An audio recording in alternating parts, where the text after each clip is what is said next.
I'm Wes Lee, and this is the Mesonet Weather Report. The two driest months in Oklahoma are usually December and January. This year, we have taken that to the extreme so far, with almost no moisture reaching the state. Mapped here is the percent of normal precipitation for the last month through midweek. Nowhere in the state are we even close to normal. The best is 52% at J. The worst is a toss-up across all of the western two-thirds at 0 to 1% of normal. Our soil moisture from the last rain is either gone or depleting quickly.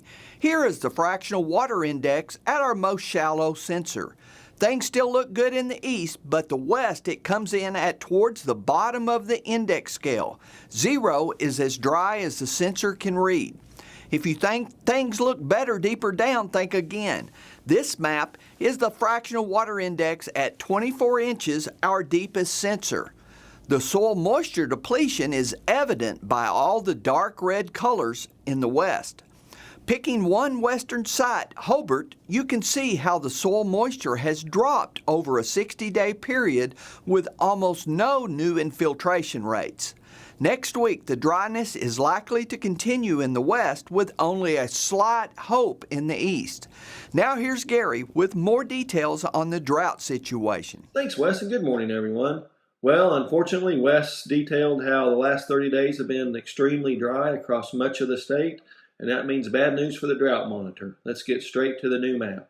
We have more of that bad red color across the state. That signifies extreme drought, so we have more of that red extreme drought down in far southwestern Oklahoma, extending up into west central Oklahoma, and then we've expanded that area out in the western panhandle where it now covers basically the western half of that panhandle.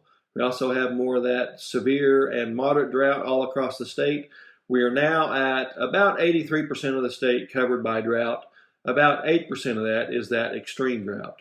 Well, we've detailed quite a bit how dry it's been. Let's look forward to January and then the January through March time frame with the outlooks from the Climate Prediction Center.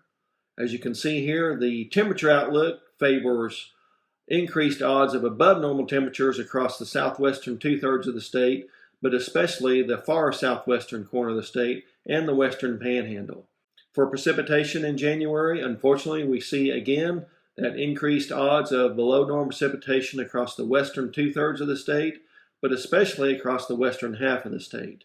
Now let's go out to the January through March time frame.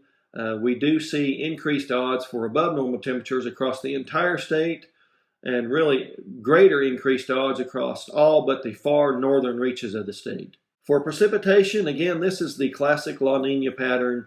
Increased odds of below normal precipitation across the western portions of the state, maybe a little bit of an increased odds of above normal precipitation, inching down close to the northeastern portions of the state. Again, that's classic La Nina. So unfortunately, we are entering the driest month of the year, so to see increased odds of below normal precipitation for January does not mean good news.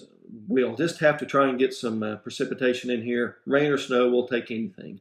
That's it for this time. We'll see you next time on the Mesonet Weather Report.